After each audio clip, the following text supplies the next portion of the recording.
আজহারী সাহেবের আগমন প্রবাসীদের পক্ষ থেকে, কেপ টাউনের পক্ষ থেকে নারায়ে তাকবীর, নারায়ে তাকবীর। দিন ইসলাম, দিন ইসলাম, কোরআন হাদিসের আলো। প্রিয় ভাইরা, কেমন আছেন সবাই? আসসালামু আলাইকুম ওয়া রাহমাতুল্লাহি ওয়া বারাকাতুহু।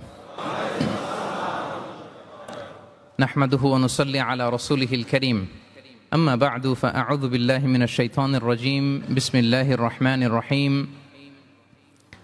ইন্নামাল মুমিনুনা ইখওয়া ফাআসলিহু বাইনা আখাওয়াইকুম ওয়াত্তাকুল্লাহা লাআল্লাকুম তুরহামুন। সাদাকাল্লাহুল আযীম। রব্বি ইশরাহ লি সাদরি ওয়া ইয়াসসির লি আমরি ওয়াহলুল উকদাতাম মিন লিসানি ইয়াফকাহু কওলি। তাফসীরুল কোরআন মাহফিল বাস্তবায়ন কমিটি দক্ষিণ কোরিয়ার আয়োজনে,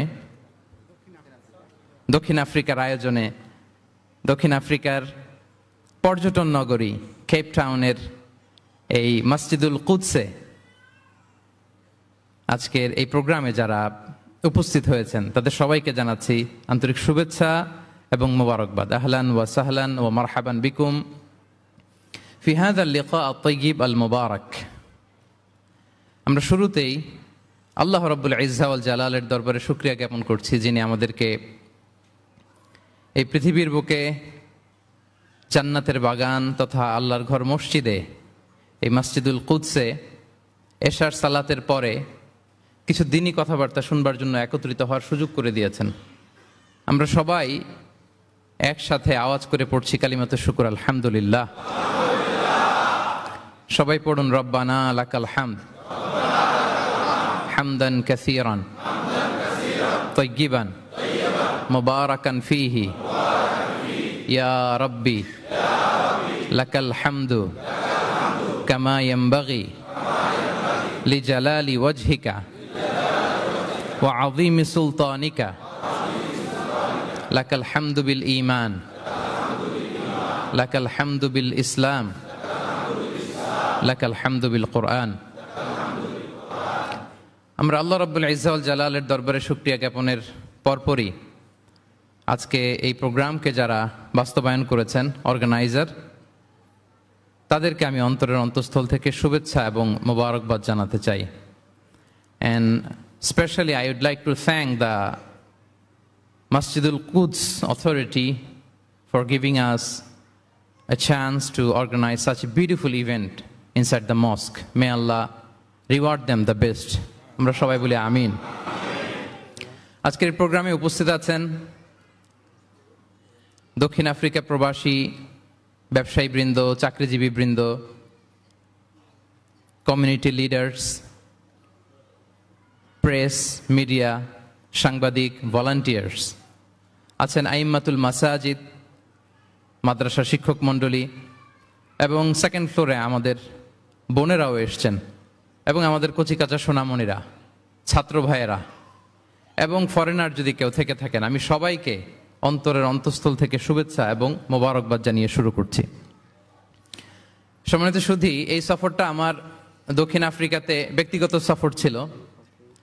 কোনো প্রোগ্রামে জয়েন করব এরকম কোনো প্ল্যান আমার ছিল না, কিন্তু তারপরে আল্লাহ তাআলার ফয়সালা জোহানেসবার্গে আমি একটি প্রোগ্রামে অংশগ্রহণের সুযোগ আমার হয়েছে, এবং কেপ টাউনে আমার দ্বিতীয় প্রোগ্রামে আজকে আপনাদেরকে নিয়ে অংশগ্রহণের সুযোগ আমাদের হয়েছে, আলহামদুলিল্লাহ। এবং এই কেপ টাউনের এই প্রোগ্রামের মধ্য দিয়ে আমার সফর এখানে শেষ হবে। কেপ টাউন দিয়ে আমি আমার সফর শেষ করবো ইনশাআল্লাহ বিইذনিল্লাহ। খুব চমৎকার একটি শহর, খুব চমৎকার অসাধারণ একটি শহর, পাহাড়ে ঘেরা। আমি যতই দেখছি ততই মুগ্ধ হচ্ছি। বিশুদ্ধ নগরী, একেবারে ফ্রেশ এয়ার, মানে এনভায়রনমেন্টাল পলিউশন আমার চোখে পড়েনি। আজকে আবার একটা হেলিকপ্টার রাইড দিলাম, দিয়ে পুরো কেপ টাউনটা উপর থেকেও দেখলাম। তো যতই দেখি ততই মুগ্ধ হই। আল্লাহ শুকরিয়া যে আল্লাহ তাআলা এরকম চমৎকার জায়গায় আপনাদেরকে রেখেছেন, আলহামদুলিল্লাহ। আমরা আল্লাহ তাআলার দরবারে আসলে শুকরিয়া করে শেষ করতে পারবো না। ওয়া ইন তাউদ্দু নি'মাতাল্লাহি লা তুহসুহা। আল্লাহর নেয়ামত যদি আমরা গুনতে শুরু করি, গুনে শেষ করা যাবে প্রিয় ভাইরা? যাবে না। বাংলাদেশে চাকরির বাজার মন্দা, ব্যবসা করতে গেলে অনেক ঝক্কি ঝামেলা, নিরাপত্তা, এটা সেটা অনেক কিছু বিবেচনা করে আমাদেরকে থাকতে হয়। তার বিপরীতে এখানে আল্লাহ তাআলা আপনাদেরকে প্রতিষ্ঠিত করেছেন। অনেকে এই দেশের ন্যাশনালিটি পেয়েছেন, সাউথ আফ্রিকান ন্যাশনালিটি পেয়েছেন। তারপর ব্যবসায় আপনারা ভালো করছেন, রিজিকের 10 ভাগের 9 ভাগ আল্লাহ ঢুকিয়ে দিয়েছেন ব্যবসার ভেতরে, আলহামদুলিল্লাহ। তো দেশে যারা স্ট্রাগল করছে তাদের তুলনায় তো আমরা অনেক ভালো, কি বলেন? আপনাদের কোনো কমপ্লেন নাই তো? সব সময় কি বলবেন? আলহামদুলিল্লাহ বললে আল্লাহ তাআলা নেয়ামত আরো বাড়িয়ে দিবে। আমি প্রাণ ভরে আপনাদের জন্য দোয়া করি, আল্লাহ তাআলা আপনাদের রিজিকে বারাকা দান করুক, আল্লাহ তাআলা আপনাদের স্বাস্থ্যে বারাকা দান করুক, আপনাদের কর্ম প্রচেষ্টা, আপনাদের অ্যাক্টিভিটি, আপনাদের এঙ্গেজমেন্ট আল্লাহ তাআলা বারাকা দান করুক। আমাদের প্রিয় মাতৃভূমি বাংলাদেশ খুব সেন্সিটিভ অ্যান্ড ক্রুশাল একটা টাইম পার করছে। আমরা আমাদের প্রিয় মাতৃভূমির জন্য আজকের কেপটাউনের বাইতুল কুদস মসজিদুল কুদস থেকে দোয়া করি, আল্লাহ তাআলা আমার প্রিয় মাতৃভূমি বাংলাদেশকে হেফাজত করুক। যেটাতে আমার দেশের কল্যাণ, যেটাতে আমার দশের কল্যাণ, আল্লাহ তাআলা সেই ফয়সালা করুক। সম্মানিত সুধী, আর কাল বিলম্ব না করে আমি আমার মূল আলোচনায় যাচ্ছি। সাংবাদিক ভাইরা ছাড়া কেউ মোবাইল ব্যবহার করবেন না। যারা জার্নালিস্ট শুধু তারাই মোবাইল ব্যবহার করবেন। পেছনে আমি বলার পরে ওই যে কিছু ভাইরা মোবাইল ধরে ধরে ভিডিও করতেছেন, এটাই লাস্ট অ্যানাউন্সমেন্ট। এই মোবাইল ইস্যু নিয়ে আর কথা বলবো না। মেহেরবানি করে মোবাইল ব্যবহার করবেন না, আর কাউকে করতে দেখলে তাকে স্টপ করাবেন। সম্মানিত সুধী, আমি সূরাত আল হুজরাতের 10 নম্বর আয়াত তেলাওয়াত করেছি, যেখানে আল্লাহ তাআলা আমাদের ভ্রাতৃত্বের গুরুত্ব নিয়ে আলোকপাত করেছেন। আমি মূল আলোচনায় যাচ্ছি এবং আমি সবাইকে রিকোয়েস্ট করব যে নিয়তটাকে খালেস করে একমাত্র আল্লাহ তাআলার সন্তুষ্টির জন্য 1 ঘন্টা আমরা একটু স্যাক্রিফাইস করি। কতভাবে কত জায়গাতে আমাদের সময় চলে যায়। হতে পারে এই 1 ঘন্টার আলোচনা তো কারোর জন্য এটা নাজাতের ওয়াসিলা হয়ে যেতে পারে। জি, আপনারা এখন যেমনি চুপচাপ নীরব, শেষ পর্যন্ত এরকম চুপচাপ নীরব থাকবেন তো? আর বিরক্ত হলে আমাকে বলবেন যে হুজুর আন না, তাহলে আমিও বেঁচে যাই। জি, মাশাআল্লাহ, তাবারাকাল্লাহ। আল্লাহ তাআলা আমাদের আশাকে, বসাকে, এই আয়োজনকে কবুল করুক। আমরা এখানে যেমনি একত্রিত হলাম, আমরা আল্লাহর জান্নাতেও যেন এমনি একত্রিত হতে পারি। আল্লাহ তৌফিক দান করুক। প্রিয় ভাইয়েরা, সূরাতুল হুজরাতের 10 নম্বর আয়াতে আল্লাহ তাআলা বলছেন, ইন্নামাল মুমিনুনা ইখওয়া। আল্লাহ বলেন বিশ্বাসীরা ভাই ভাই,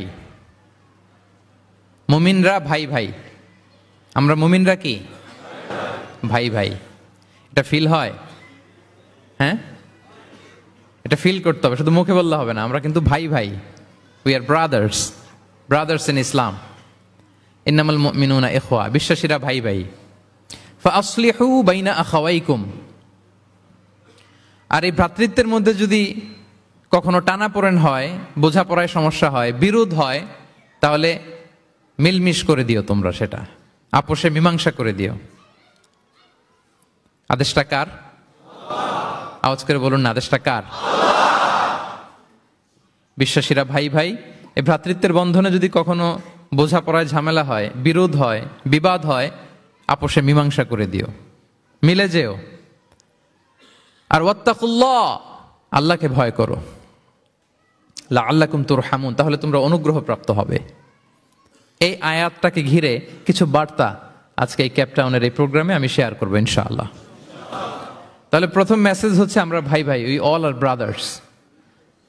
মুমিনরা ভাই ভাই, আওয়াজ করে বলুন, মুমিনরা আমরা ভাই ভাই। পৃথিবীতে ভ্রাতৃত্ব, ব্রাদারহুড, এটা অনেক ধরনের। 1 নম্বর ভ্রাতৃত্ব হচ্ছে আল উখুয়া আল ইনসানিয়া, মানবিক দিক থেকে ভাই।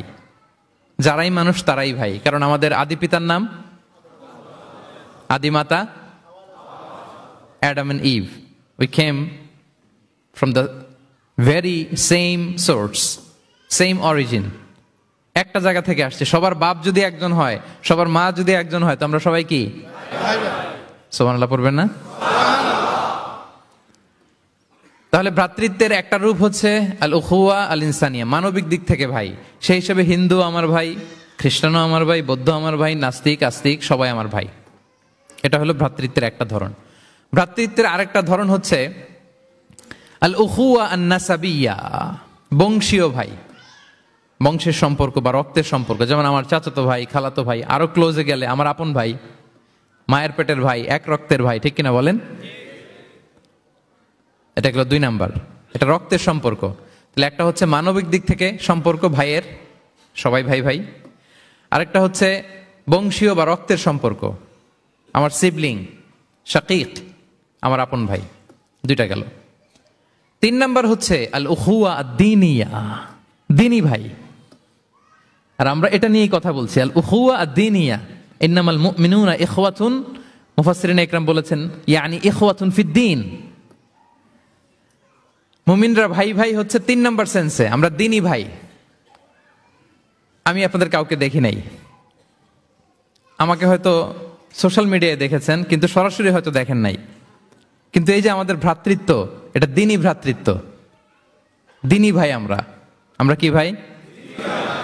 এবং ইন্টারেস্টিংলি এই দ্বীনি ভাই বা দ্বীনি ভ্রাতৃত্ব আগের 2টার চেয়ে মজবুত। কখনো কখনো এটা রক্তের সম্পর্ককেও ছাড়িয়ে যায়। সুবহানাল্লাহ পড়েন। বদরের যুদ্ধে এই পাশে কুরাইশরা মানে মুশরিকরা, এই পাশে মুমিনরা। এমনও হয়েছে রাসূল সাল্লাল্লাহু আলাইহি ওয়াসাল্লামের পক্ষে মুমিনদের ওখানে এক ভাই, আর আবু জাহেলের সাথে আরেক ভাই, দ্বন্দ্ব সংঘাত। এই ভাই ওই ভাইকে হত্যা করেছে দ্বীনের কারণে।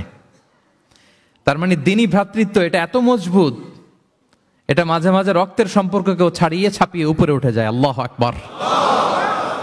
তাহলে আমাদের সম্পর্কটা হচ্ছে এরকম মজবুত সম্পর্ক। প্রিয় ভাইরা, আমরা সবাই দ্বীনি ভাই। আওয়াজ করে বলুন, কি ভাই? এবং আমাদের দৃষ্টান্ত দিয়েছেন বিষ্ণু ইসা ইসলাম। তিনি বলেছেন তোমরা সবাই দ্বীনি ভাইয়েরা সবাই মিলে এক দেহ এক প্রাণ। আওয়াজ করে বলুন, এক দেহ এক প্রাণ। শুধু মুখ দিয়ে বললেই হবে, এটা ফিল করতে হবে। আমরা সবাই এক দেহ এক প্রাণ। বিষ্ণুই বলেন মাসালুল মুমিনিনা ফি তাওয়াদ্দিহিম ওয়া তারাহুমিহিম ওয়া তাআতুফিহিম মাসালুল জাসাদ। মুমিনদের ভালোবাসা সম্পর্ক, এটার দৃষ্টান্ত হচ্ছে পারস্পরিক ভালোবাসা সম্পর্ক হচ্ছে কামাসালিল জাসাদ, এটা একটা দেহের মতো। আমরা সবাই মিলে এক দেহ। দেহের কোনো অঙ্গ যদি ইনজুর্ড হয়, সারা দেহ যেমনি কষ্ট পায়, বিশ্বের কোথাও আমার কোনো দ্বীনি ভাই যদি কষ্ট পায়, আমাদের প্রত্যেকের হৃদয়ের রক্তক্ষরণ ঘটে। চিল্লায় বলেন ঠিক কিনা? আপনার পা কেটে গেছে, এখন আমরা কি এরকম ভাবি যে পা গেছে তো কি হয়েছে, পাই না, কষ্ট পাবে, সারা দেহ তো ওকে। ব্যাপারটা কেমন? দেখবেন পা কেটে গেলে রাতে ঘুম আসে না, ওইটার ব্যথায় জ্বর চলে আসে, এরকম আছে না নাই? এই জন্য বিষ্ণু ইসলাম বলেছেন মাসালুল জাসাদ, একটা দেহ, দেহের এক অঙ্গ ইনজুর্ড হলে যেমনি সারা দেহ কষ্ট পায়, পুরো দেহটা রাত জেগে থাকে, জ্বর এসে যায়, তেমনি গোটা বিশ্বের কোনো প্রান্তে, কোনো জনপদে, কোনো এলাকায় কোনো মুসলিম ভাইয়ের যদি কষ্ট হয়, সেটা আমাদের হৃদয়ে যেয়ে লাগে। ঠিক কিনা বলেন? ফিলিস্তিনের ভাইয়েরা যদি কাঁদে, আমাদের ভালো লাগে? কাশ্মীরের ভাইরা যখন গৃহহীন হয়, আমরা এটা সহ্য করতে পারি? মিয়ানমারে আমার মুসলিম ভাইরা যখন নির্যাতিত হয়, আমরা কি এটা মেনে নেই? কারণ এক দেহ এক প্রাণ।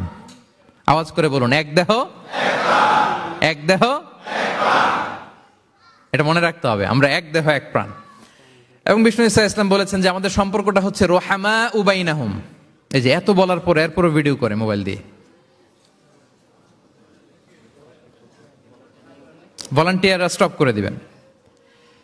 এবং বিষ্ণু ইসা ইসলাম এটাকে এত গুরুত্ব দিয়েছেন, আমরা যদি কোরআনের দিকে তাকাই, আল্লাহ তাআলা বলেছেন আমাদের সম্পর্কটা হচ্ছে রোহামা উবাইনাহুম। রোহামা, একে অপরের প্রতি আমরা সফট হার্টেড, রহম দিল, একে অপরের প্রতি সফট হার্টেড।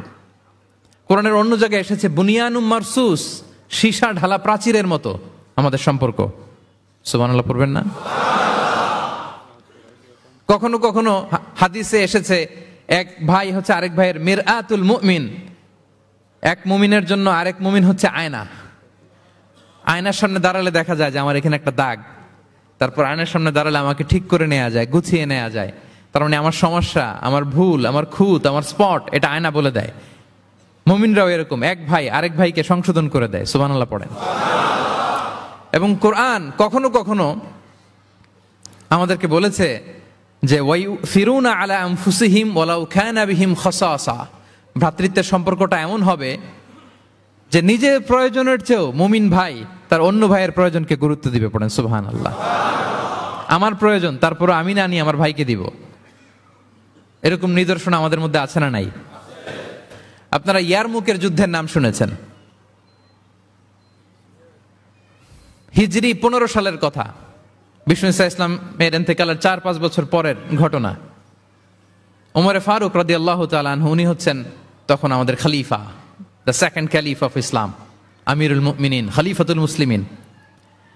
তো ইয়ারমুকের যুদ্ধে আল্লাহ তাআলা আমাদেরকে বিজয় দান করেছিলেন, কিন্তু এমনি এমনি বিজয় আসে নাই, এমনি এমনি আসে নাই। একের পর এক সাহাবারা আহত হয়েছেন, নিহত হয়েছেন, মানে শহীদ হয়েছেন। এবং যুদ্ধের এক পর্যায়ে এমন হয়েছে, খাবারের অভাবে, পানির অভাবে সাহাবারা ছটফট করছিলেন, এক ফোঁটা পানি নাই, রুহু বেরোয় যায়, পানি পানি বলে চিৎকার করছেন। তৃষ্ণায় যখন কাতর,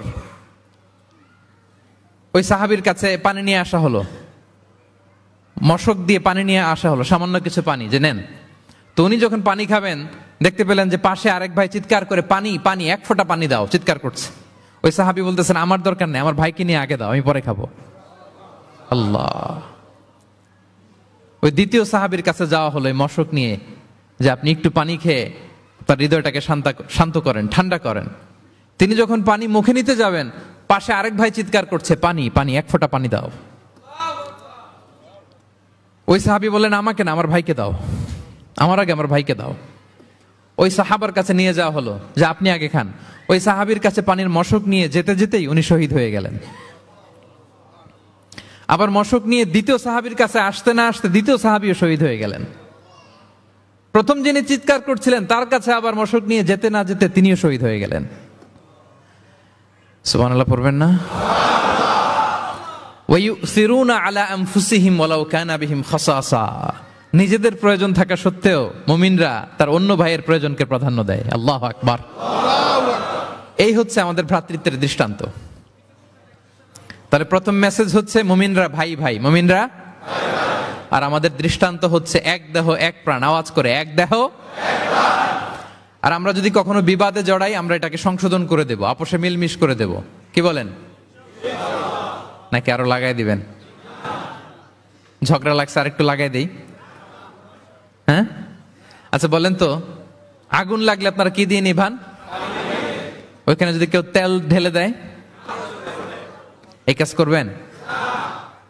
মিলিয়ে দিব আমরা, পারা যাবে তো? প্রিয় ভাইয়েরা, ইউনিটির কোনো বিকল্প নাই, সংঘবদ্ধ থাকার বিকল্প নাই, সুসম্পর্কের কোনো বিকল্প নাই। আজকে যদি আপনি সমাজের দিকে তাকান, দেখবেন আমাদের সম্পর্কগুলো নষ্ট হয়ে যাচ্ছে পারস্পরিক। বাবার সাথে ছেলের সম্পর্ক ভালো না, বৌমার সাথে শাশুড়ির সম্পর্ক ভালো না, ভাইয়ের সাথে ভাইয়ের সম্পর্ক ভালো না, মামাকে দেখলে ভাগিনা সালাম দেয় না, আছে না নাই? চাচার সাথে ভাতিজার সম্পর্ক ভালো না, স্ত্রীর সাথে স্বামীর সম্পর্ক ভালো না। কত রিপোর্ট যে আমাদের কাছে আসে। নেতার সাথে কর্মীর সম্পর্ক ভালো না, এরকম আছে না নাই?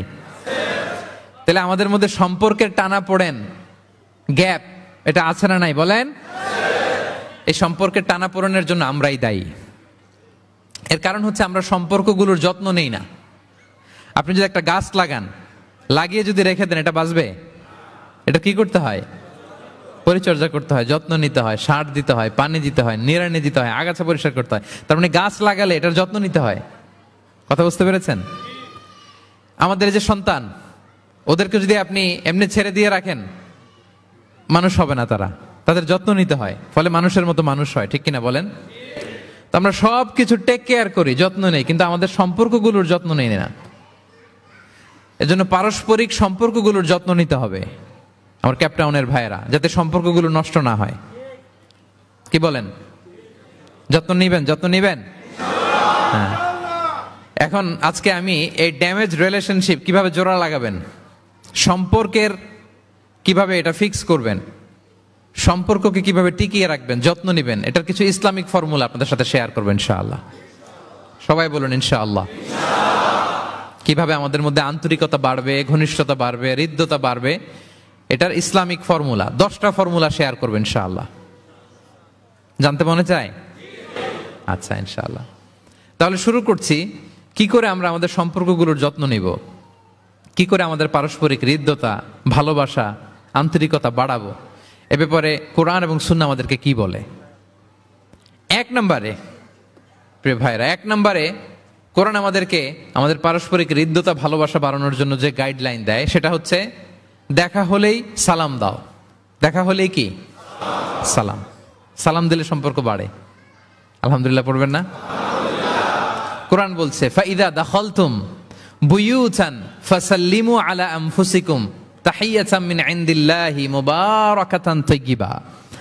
তোমরা যখন ঘরে প্রবেশ করবে তোমরা নিজেদেরকে সালাম দাও, মানে বলো আসসালামু আলাইকুম। এটা হচ্ছে তাহিয়াতাম মিন ইনদিল্লাহ, আল্লাহর পক্ষ থেকে অভিবাদন পদ্ধতি। এটা আল্লাহ শিখিয়েছেন। গ্রিটিংস আমরা তো বলি হ্যালো, হাই, তারপর গুড মর্নিং, গুড ইভিনিং, এগুলো বলি, কিন্তু আল্লাহ শিখিয়েছেন আসসালামু আলাইকুম। আদম আলাইহিস সালামকে যখন আল্লাহ তাআলা তৈরি করলেন 60 হাত লম্বা করে বানালেন। কয় হাত? আপনি কয় হাত? আপনিও 60 হাত?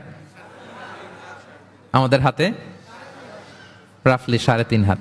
কিন্তু আদম আলাইহিস সালাম তিনি লম্বায় কত ছিলেন? তো আদম আলাইহিস সালাম যখন সৃষ্টি হলেন তখন আল্লাহ তাআলা আদম আলাইহিস সালামকে বললেন, আদম তুমি সালাম দাও। কি দাও? ফেরেশতারা বসা ছিল, সাল্লিম আলা উলাইকান নাফার, সালাম দাও। ওই যে এই যে মোবাইল দিয়ে ভিডিও করে আল্লাহ তাআলা আদম আলাইহিস সালামকে বললেন সালাম দাও। আওয়াজ করে বলুন, কি দাও? হে আদম তুমি বলো আসসালামু আলাইকুম। আদম আলাইহিস সালাম বললেন আসসালামু আলাইকুম। তা আল্লাহ বললেন এটা তোমার এবং তোমার পরবর্তী পৃথিবীতে যারা আসবে তোমাদের অভিবাদন পদ্ধতি, গ্রিটিং, স্যালুটেশনস দেয়ার সিস্টেম। কেন বললেন? কারণ শয়তান অহংকারের কারণে বিতাড়িত হয়েছে। আল্লাহ চান যে আদম আলাইহিস সালাম যেন বিতাড়িত না হন। বিষ্ণু বলেন আল বাদিউ বিস সালামি বারিউম মিনাল কিবর, যে আগে আগে সালাম দেয় তার হৃদয় থেকে অহংকার টেনে ছেড়ে ফেলে দেয় কে? আগে সালাম দিবেন, আপনার হৃদয় অহংকার মুক্ত হয়ে যাবে। তা আল্লাহ তাআলা চাইলেন ইবলিশ যেই ভুল করেছে আদম যেন সেটা না করে, আদমের হৃদয় যেন আগে থেকে অহংকার মুক্ত থাকে। তাই সৃষ্টির পরে আল্লাহ তাআলা আদম আলাইহিস সালামকে বললেন, আদম তুমি সালাম দাও। পড়েন আল্লাহু আকবার। তাহলে পারস্পরিক ভালোবাসা, হৃদ্যতা বাড়ানোর 1 নম্বর পদ্ধতি হচ্ছে সালাম। 1 নম্বর পদ্ধতি কি? আগে দিবেন না পরে? অনেকে বসে থাকে যে আমার আগে দেখ। আমি তো বাইরে দেখলাম খুব ঠান্ডা, কিন্তু এখানে এত ক্রাউড, এখন তো ঘামতেছি রীতিমতো। থাক প্রিয় ভাইয়েরা, অসুবিধা নেই, থাক। আগে দিবেন না পরে? বাসায় যে এখন আসতে হয়ে গেছে সাউন্ড। হ্যাঁ আচ্ছা, ভাবিরাও উপরে আছে। দুই পক্ষে আমার ব্যালেন্স করে বলতে হবে। ভাবিরা ট্রাই করবেন, ভাবিরা যেন আগে দিতে পারেন, আর ভাইরা আপনারাও ট্রাই করবেন, আপনারা যেন আগে দিতে পারেন। সালাম নিয়ে আমরা কম্পিটিশন করব, কে কার আগে দিতে পারে, ঠিক কিনা? আমি আপনাদেরকে আবারও সালাম দিচ্ছি, আসসালামু আলাইকুম ওয়া রাহমাতুল্লাহ। তাহিয়াতাম মিন ইনদিল্লাহি মুবারাকাতান তাইয়্যিবা, আল্লাহর পক্ষ থেকে অভিবাদন, মুবারাকা বরকতময়, তাইয়্যিবা এটা পবিত্র বাণী, শান্তির বাণী। অনেকে বলে হুজুর ঘরে শান্তি নাই। ঘরে তো শান্তির বাণী তো আপনি ঢুকানি না, ঘরে আসবে কোত্থেকে? শান্তির পায়গাম তো ঢুকাতে হবে, আর শান্তির পায়গামের নাম হচ্ছে সালাম। শান্তির পায়গামের নাম কি? তাহলে ঘরে সালামের চর্চা। আপনি ভাবিকে দিবেন, ভাবি আপনাকে দিবে। আপনি বাচ্চাকে দিবেন, বাচ্চা আপনাকে দিবে। সবাই সবাইকে আগে দেওয়ার চেষ্টা করবো, নাকি বসে থাকবেন? পারবেন? ঠিক আছে। তাহলে পারস্পরিক সম্প্রীতি, হৃদ্যতা, ভালোবাসা বাড়ানোর 1 নম্বর ফর্মুলা হচ্ছে সালাম। 1 নম্বর ফর্মুলা। আমি কিন্তু জিজ্ঞেস করবো আবার শেষে, এজন্য কান দুটো খরগোশের কানের মতো খাড়া করে আমার দিকে তাকিয়ে থাকুন। 1 to 1, brain to brain. Mobile নাই, ভিডিও নাই, ক্যামেরা নাই, শুধু এভাবে চাতক পাখির মতো তাকিয়ে থাকেন, দেখবেন যে সিনা বা সিনা এলেম আসছে এইভাবে, হৃদয় থেকে হৃদয়ে, নাকি মোবাইল থেকে মোবাইলে? এখন তো মোবাইল থেকে মোবাইলে এলম এসেছে, সিনা থেকে সিনা। 1 to 1, ব্রেন টু ব্রেন। তাহলে হৃদ্যতা, সম্পর্ক, ভালোবাসা এটা বাড়ানোর 1 নম্বর ইসলামী ফর্মুলা কি? এবং বিষ্ণু সাল্লাল্লাহু আলাইহি ওয়াসাল্লাম বলেছেন এই সালাম যদি দাও তাহলে তোমাদের পারস্পরিক ভালোবাসা বাড়বে। তিনি বললেন, আওয়ালা আদুল্লুকুম আলা শাইইন ইযা ফাআলতুমুহু তাহাব্বাবতুম। হে সাহাবীরা, আমি কি তোমাদেরকে একটা টিপস শিখাই দিব না যেটা করলে তোমাদের মধ্যে ভালোবাসা বাড়বে? সাহাবারা বললেন, অবশ্যই শেখাবেন। বিষ্ণু সাল্লাল্লাহু আলাইহি ওয়াসাল্লাম বললেন, আফশুস সালামা বাইনাকুম। যদি চাও নিজেদের ভালোবাসা বাড়ুক তো বেশি বেশি সালাম দাও। সরাসরি বিষ্ণু সাল্লাল্লাহু আলাইহি ওয়াসাল্লাম এটাই বলেছেন। নিজেদের মধ্যে ভালোবাসা বাড়াতে চাইলে কি দিবা? সালাম দিবা। তাহলে 1 নম্বর ফর্মুলা আমরা জেনে গেলাম, আমাদের হৃদ্যতা ভালোবাসা এটা বাড়াতে চাইলে আমরা সালাম দিব। অনেকদিন ধরে কথা বলেন না, ভুল করছেন আপনি, সালাম দিবেন, আপনি শুরু করবেন। অনেকে বলে আমি করব কেন, ভুল তো সে করছে, দোষ তো ওর, আমি কথা কমু কেন, এরকম অভিমান আছে না? এই অভিমান আর গো ধরে বসে থাকবেন? আর আওয়াজ করে বলেন, থাকবেন? বরং কি করবেন? তাহলে গেল ভালোবাসা, হৃদ্যতা, সম্পর্ক ভালো করার প্রথম পদ্ধতি হচ্ছে সালাম। আমরা সালাম দিব পরস্পরকে। গেল 2 নাম্বার টিপস বা ফর্মুলা হচ্ছে স্মাইলিং ফেসে থাকা, মানে মুচকি হাসির একটা ভাবে থাকা সব সময়। এটা সুন্নাহ। মুচকি হাসি। কি হাসি? প্রিয় ভাইরা খেয়াল রাখবেন, হাসি এটা কিন্তু ইতিবাচক ভাবে সংক্রামক, মানে এটা ছড়ায়। আমি হেসে হেসে কথা বললে শ্রোতাও একটু হাসি খুশি ভাব, আমি গোমরামুখ আপনারাও গোমরামুখ, এরকম হয় না? এবং দেখবেন যে সব সময় একটু স্মাইলিং ফেসে থাকে তাকে সবাই পছন্দ করে। কথা বলেন ঠিক কিনা? হাসি এটা পজিটিভলি সংক্রামিত হয়, ছড়ায়, অন্যকে প্রভাবিত করে, এবং মানসিক স্বাস্থ্যের সাথে হাসির সম্পর্ক আছে। যারা গোমরামুখ থাকে এরা অসুস্থ থাকে বেশি, আর যারা হাসি খুশি থাকে এরা সুস্থ থাকে বেশি। এজন্য হাসবেন তো, নাকি চেহারা গোমরা করে রাখবেন? এই দেখছেন সবার মধ্যে একটা হাসি হাসি ভাব চলে আসছে, আলহামদুলিল্লাহ বলেন। তাহলে পারস্পরিক সম্প্রীতি ভালোবাসা বাড়ানোর পদ্ধতি হচ্ছে কারোর সাথে কথা বললে, দেখা হলে আমরা একটা স্মাইলিং ফেসে থাকবো, মুচকি হাসি। হাসি 3 ধরনের আমার ক্যাপটাউনের ভাইরা। কয় ধরনের? একটা হচ্ছে কাহকাহা, অট্ট হাসি, এটা জায়েজ নাই। এই যে আমরা ছোটবেলায় আলিফ লালার মধ্যে এই আলিফ লালার দত্ত হা হা হা হা করে একটা হাসি দিত না? এই হা হা হা করে এই হাসি দেয়া যাবে না, নিষেধ। উদাহরণ দেওয়ার জন্য আমি বললাম আর কি। আচ্ছা, আরেকটা হচ্ছে আদ-দেহেক। আদ-দেহেক মানে স্বাভাবিক হাসি, একটু দাঁত দেখা যায়, এটা জায়েজ, এটা দেয়া যাবে। সবচেয়ে ভালো এন্ড রেকমেন্ডেড এন্ড সুন্নাহ হচ্ছে তাবাসসুম, মুচকি হাসি। আল্লাহু আকবার। বিষ্ণু সাল্লাল্লাহু আলাইহি ওয়াসাল্লামের চেহারা মোবারকের মধ্যে সব সময় মুচকি হাসির একটা রেশ ওনার ঠোঁটে লেগেই থাকতো। সাহাবী আব্দুল্লাহ ইবনে হারিস রাদিয়াল্লাহু তাআলা আনহু বর্ণনা করেন, তিনি বলেন, মা রাআইতু আহাদান আকসারা তাবাসসুমান মিন রাসূলিল্লাহি সাল্লাল্লাহু আলাইহি ওয়াসাল্লাম। তিনি বলেন, আমি আমার জীবদ্দশায়, আমার জীবনে রাসূল সাল্লাল্লাহু আলাইহি ওয়াসাল্লামের চেয়ে বেশি কাউকে মুচকি হাসি অবস্থায় থাকতে দেখি নাই। সব সময় মুচকি হাসি, একটা স্মাইলিং ফেস থাকবেন, নাকি গোমরা মুখ থাকবেন? হ্যাঁ, কি করবেন? মুচকি হাসি।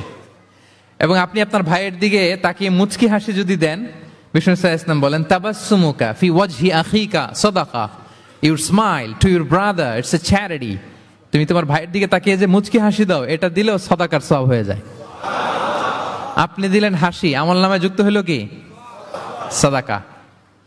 হ্যাঁ, এবং বিষ্ণু সাল্লাল্লাহু আলাইহি ওয়াসাল্লাম বলেছেন, তুমি কোনো কাজকে লা তাহকিরান্না মিনাল মা'রুফি শাইআ, কোনো কাজকে ছোট করে দেখবে না, কোনো নেক আমলকে। যদিও তুমি তোমার ভাইয়ের চেহারার দিকে মুচকি হাসি দিয়ে তাকাও, এটাও সাদকা দেওয়ার সওয়াব। তাহলে আমরা কারোর সাথে যখন কথা বলবো, দেখা হবে, আমরা একটা স্মাইলিং ফেসে থাকবো, গোমরা মুখ থাকবো না। কি বলেন, পারা যাবে? সব সময় স্মাইলিং ফেস, মুচকি হাসি।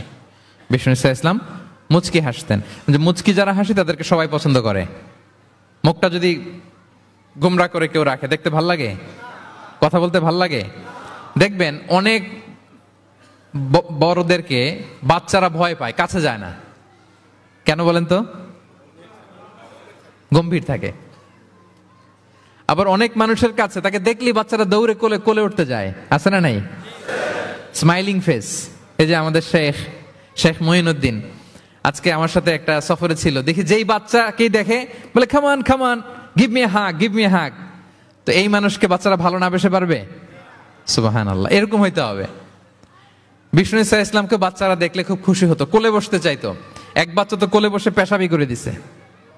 সুবহানাল্লাহ পড়বেন না? বিষ্ণু ইসা ইসলাম নাতনিদেরকে কোলে নিয়ে নফল নামাজ পড়তেন। উমামা বিনতে জাইদ, উমামা বিনতে জাইনাব, বিষ্ণু ইসা ইসলামের কন্যা জাইনাবের মেয়ে, মানে বিষ্ণু ইসা ইসলামের নাতনি উমামাকে নিয়ে বিষ্ণু ইসা ইসলাম একবার নফল নামাজ পড়েছেন। কান্না করে, কান্না থামাই না, নানা ভাইয়ের কোলে থাকবে, তো উনি কোলে রেখেই আল্লাহু আকবার, রুকু দেওয়ার সময় পাশে রেখে রুকু সেজদা, ওঠার সময় আবার কাঁদতেছে তো আবার কোলে নিয়ে আবার কেরাত। সুবহানাল্লাহ। তো আমরা সবাই স্মাইলিং ফেসে থাকবো আজকে থেকে, ক্যাপটাউনের ভাইয়েরা। একসাথে আওয়াজ করে বলুন ইনশাআল্লাহ। হৃদ্যতা ভালোবাসা বাড়ানোর টিপস কয়টা বললাম?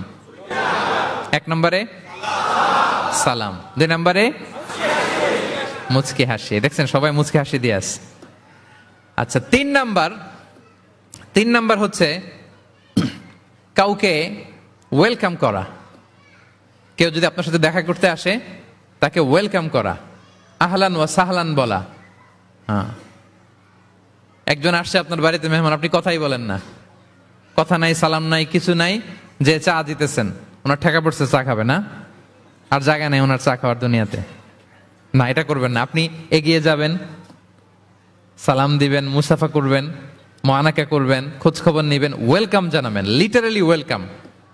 এরকম যদি করেন, যদি ওয়েলকাম বলেন, তাকে আনার জন্য এগিয়ে যান, হি ফিল লাইক, মানে আপনি তাকে দেখে খুশি, you are very happy to see him and you love his presence here. সে আসছে, আপনি খুশি, তার অ্যাকম্পানিটা ভালো লাগতেছে, এটা সে ফিল করবে। এজন্য কেউ আসলে, আপনার ওয়ার্ক প্লেসে যদি আসে, আপনার বাসায় যদি আসে, আপনার সাথে দেখা করতে যদি আসে, আপনি এগিয়ে তাকে সালাম দিয়ে ওয়েলকাম করবেন। কি করবেন? পারা যাবে?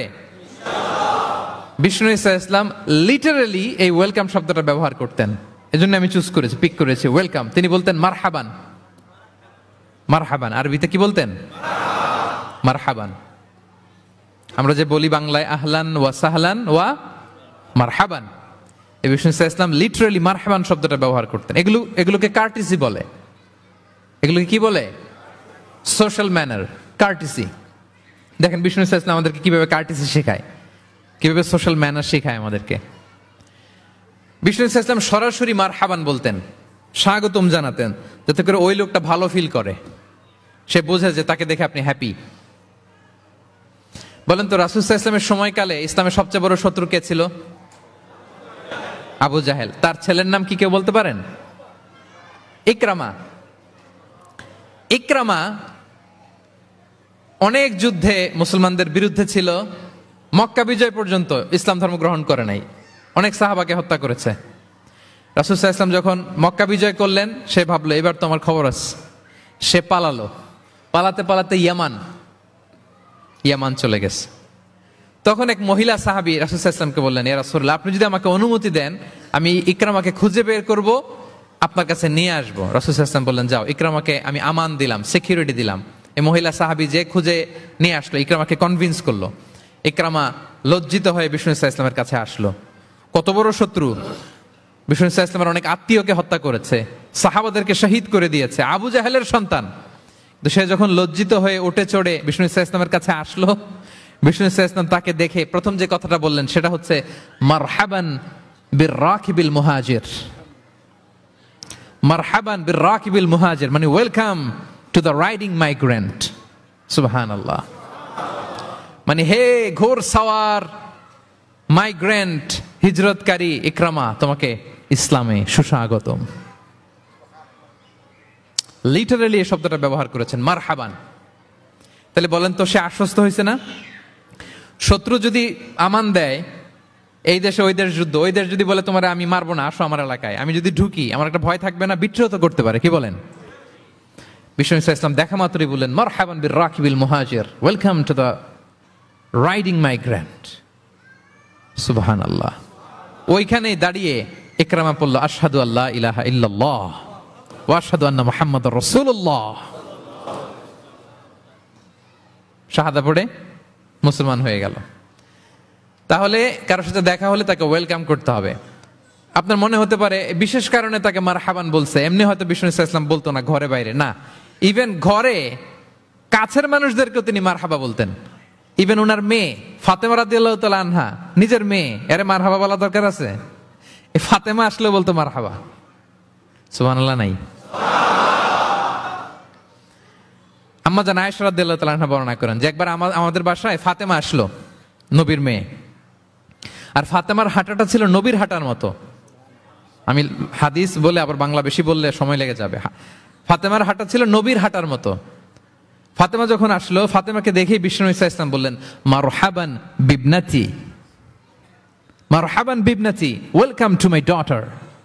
হে আমার কন্যা ফাতেমা, তোমাকে ওয়েলকাম। আপনি আপনার মেয়েকে দেখে বলছেন কখনো? আপনার ছেলেকে বলেন, আপনার ওয়াইফকে বলেন মারহাবান, ওয়েলকাম, স্বাগতম? এমন হয় না যে আপনি রয়ে গেছেন কেপটাউনে, ভাবি বেড়াতে গেছে দেশে 2 মাসের জন্য, এরপর ভাবি আসলো, আপনি এয়ারপোর্টে ফুল নিয়ে দাঁড়িয়ে রইলেন, দেখা মাত্র কি বলবেন? Welcome to Cape Town. কি পারবেন না? ভাবিরা কিন্তু উপরতলায় বড্ড খুশি হয়ে যাচ্ছে, বলবেন।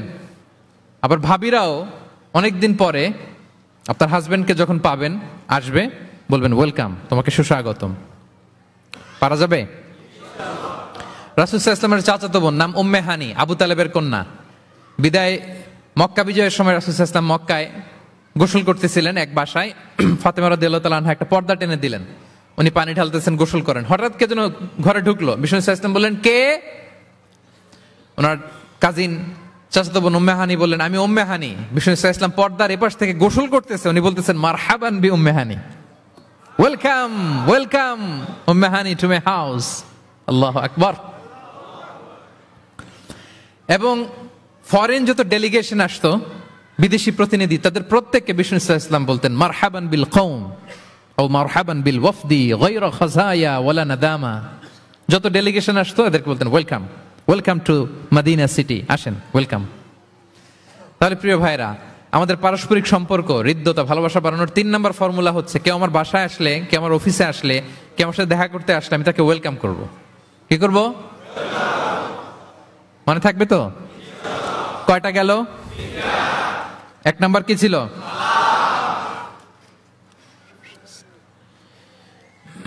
2 নাম্বার, 3 নাম্বার ওয়েলকাম। আচ্ছা, আপনাদের কষ্ট হচ্ছে? 4 নাম্বার হচ্ছে ভালোবাসার হৃদ্যতা বাড়ানোর 4 নাম্বার পদ্ধতি হচ্ছে, কারো কোনো ভালো গুণ দেখলে ওটা এপ্রিসিয়েট করা। যদি আমার বিপক্ষ দলের কেউ ভালো কিছু করে, আমরা ওইটাও বলতে চাই না, এরকম আছে না নাই? কারণ আমার দল করে না তো, বলতে চায় না, তাই না? কেন বলে না? আমার দল করে না। এদেরকে বলে দলান্ধ। ভালো একটা কাজ করছে, আমার মতের না, মতান্ধ, এটা এপ্রিসিয়েট করে না। এটা ভুল, এটা আপনি সুন্নাহ ব্রেক করছেন। সুন্নাহ হচ্ছে যে দলের হোক, যে মতের হোক, এমনকি ভিন্ন ধর্মী হোক, ভালো করলে এটা ক্রেডিট দিতে হবে, ভালো করলে এপ্রিসিয়েট করতে হবে, কমপ্লিমেন্ট দিতে হবে। আমরা অন্যের ভালো কাজের স্বীকৃতি দিতে চাই না, কার্পণ্য করি, ক্রেডিট দিতে চাই না, প্রশংসা করি না। আমরা গুণমুগ্ধ হই কিন্তু গুণগ্রাহী হতে চাই না।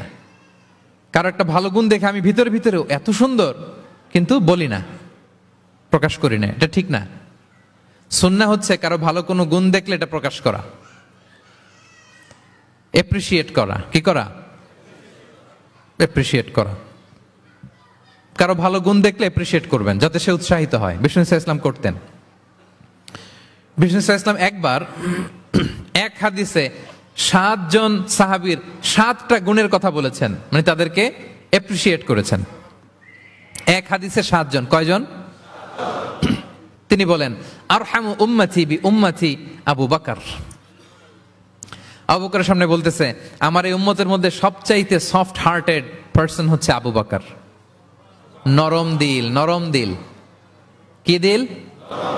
বিষ্ণু সাল্লাল্লাহু আলাইহি ওয়াসাল্লাম যখন ইন্তেকাল করলেন, ওনাকে খলিফা বানানো হলো। তো খলিফাই তো ইমাম মসজিদে নববীর। নামাজের সময় হয়েছে, উনি দাঁড়াইছেন। একামত হয়েছে, উনি কান্নার চোটে কেরাতি পড়তে পারে না। কেন? কারণ উনি ভাবতেছে কাইফা আকুমু মাকামা রাসূলিল্লাহ, আমি কিভাবে নবীর জায়গায় দাঁড়িয়ে ইমামতি করব। গতকাল তো এখানে নবী দাঁড়িয়ে ইমামতি করেছে, আমি নবীর জায়গায় ইমাম হব কিভাবে? এই ভাবনা থেকে উনি কাঁদতে কাঁদতে ওনার তেলাওয়াতই শুনতো না, পিছনে কমপ্লেন আসছে পরে যে ওনার তেলাওয়াত আমরা শুনতে পাই না। আরহামু উম্মতি বি উম্মতি আবু বকর। এরপর বিষ্ণু বললেন ও আসাদ্দুহুম ফি আমরিল্লাহি উমর, আর আল্লাহর দিন বাস্তবায়নে সবচাইতে কঠোর হচ্ছে ওমরে ফারুক, সবচাইতে কঠোর, সবচাইতে কঠোর। বিষ্ণু বলেন ওমর, তুমি যদি কোনো রাস্তা দিয়ে হাঁটো, শয়তান যদি দেখে, শয়তান ওই রাস্তা রেখে দিয়ে অন্য রাস্তা দিয়ে হাঁটে। আবার বিষ্ণু বলেন আমার পরে কোনো নবী নাই, লা নাবিয়্যা বা'দি ওয়ালা রাসূল, আমার পরে কোনো নবী নাই, রাসূলও নাই, তবে লাউ কানা বা'দি নাবিয়্যুন লাকানা ওমর, আমার পরে নবী হওয়ার যোগ্যতা যদি কারো থাকে আমার সাহাবী ওমরের সেই যোগ্যতা আছে। প্রভু তুমি বলেছ রাসূল দেবে না, বলনি দেবে না ওমর, বলনি দেবে না হামজা তারিক, খালিদ বিজয় সমর।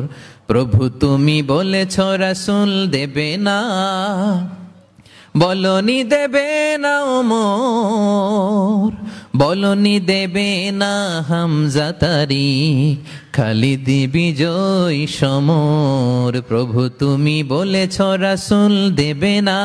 আল্লাহু আকবার। আল্লাহর জমিনে আল্লাহর দিন বাস্তবায়নে সবচাইতে কঠোর হচ্ছেন ওমরে ফারুক। মুনাফিকরা থরথর করে কাঁপতো ওনার ভয়ে। আমাদের দেশে বাচ্চারা যদি না খায়, রাতের বেলা বাচ্চারা খেতে চায় না, তো মায়েরা ভয় দেখায় খায়, এই খাও, নাহলে কিন্তু বিড়াল আসবে, কুকুর আসবে। কুকুর বললে খুব, আমার ছোট মেয়েটাও ভয় পায়, কুকুরের আওয়াজ শুনলে ভয় পায়। তো খেতে না চাইলে বলে এই কুকুর আসবে, কিন্তু কুকুর এটা করে না। বাচ্চাদেরকে খাওয়াতে গেলে যখন জ্বালাতন করে খেতে চায় না, মায়েরা কি বলে, এই ভূত আসবে, এই কুকুর আসবে। মদিনায় কি করতো জানেন? বাচ্চারা খেতে না চাইলে মায়েরা বলতো হা হুয়া ইয়াতি উমর, হা হুয়া ইয়াতি উমর, তাড়াতাড়ি খাও, এই যে ওমর আসতেছে, ওমর। What a personality. ওয়া আশাদ্দুহুম ফি আমরিল্লাহি উমর, আল্লাহর দিন বাস্তবায়নে সবচেয়ে কঠোর ছিলেন ওমর রাদিয়াল্লাহু তাআলা আনহু। ওয়া আসদাকুহুম হায়াআন উসমান, আর সবচেয়ে লজ্জাশীল ছিল আমার সাহাবীর মধ্যে কে? উনি এত লজ্জাশীল ছিলেন, উনাকে দেখে ফেরেশতারা লজ্জা পেয়ে যেত। আল্লাহ আল্লাহ, এত লজ্জাশীল, ফেরেশতারা লজ্জা পেয়ে যেত। ওয়া আকরাউহুম লিকিতাবিল্লাহি উবাই ইবনে কাব, আল্লাহর কিতাব সবচাইতে বিশুদ্ধ করে তেলাওয়াত করতে পারতো উবাই ইবনে কাব রাদিয়াল্লাহু তাআলা। এই মোবাইলটা বন্ধ করতে হবে, ওই যে সবচাইতে চমৎকার করে কোরআন তেলাওয়াত করতে পারতো বিশুদ্ধভাবে, কারীদের মতো করে কে? উবাই ইবনে কাব। ও আফরাদুহুম যায়েদ ইবনে সাবিত, ফারায়েজের বিধিবিধান, মানে বাবা মারা গেলে সন্তান যে ওয়ারিস হয়, দ্য ল অফ ইনহেরিটেন্স, এটার ব্যাপারে এক্সপার্ট সাহাবী হচ্ছে যায়েদ ইবনে সাবিত রাদিয়াল্লাহু তাআলা আনহু। ওয়া আ'লামুহুম বিল হালালি ওয়াল হারামি মুআয ইবনে জাবাল, আর আমার সাহাবাদের মধ্যে হালাল হারামের স্পেশালিস্ট হচ্ছে মুআয ইবনে জাবাল। ওয়া ইন্না লিকুল্লি উম্মাতিন আমিন ওয়া আমিনু হাযিহিল উম্মতি আবু উবাইদা ইবনুল জাররাহ, সব উম্মতের মধ্যে একজন বিশ্বস্ত গার্ডিয়ান থাকে, আমার উম্মতের মধ্যে বিশ্বস্ত গার্ডিয়ান সাহাবীর নাম হচ্ছে আবু উবাইদা ইবনে জাররাহ। সুবহানাল্লাহ পড়ে। আচ্ছা, ওই সাহাবীদের সামনে দাঁড়িয়ে বিশ্বনবী যখন এই অ্যাপ্রিসিয়েশন দিচ্ছে, বলেন তো সাহাবীদের কেমন লাগতেছে? কেমন লাগতেছে? আল্লাহ, অ্যাপ্রিসিয়েশন দিচ্ছে তো এলাকার মেয়র, তাই না? এমপি, প্রেসিডেন্ট, খোদ বিশ্বনবী, খোদ। দেখেন, উনি চাইলে না বললেও পারতেন, তাদেরকে ইন্সপায়ার করার জন্য তাশজিআন তাদের প্রশংসা করেছেন, অ্যাপ্রিসিয়েশন। দেখতেছে যে আবু বকর খুব নরম দিল, তিনি বললেন। দেখতেছেন যে ইসলাম প্রচারে ওমর খুব শক্ত মজবুত, তাকে অ্যাপ্রিসিয়েট করলেন, ক্রেডিটটা তাকে দিলেন। তাহলে বিশ্বনবী ক্রেডিট দিতে কখনো কার্পণ্যতা করতেন? গুণগ্রাহী ছিলেন। কিন্তু আমরা ভালো কিছু দেখলে এটা যে ভালো এতটুকু বলতে চাই না। এরকম করবেন আর না, এরকম করবেন না।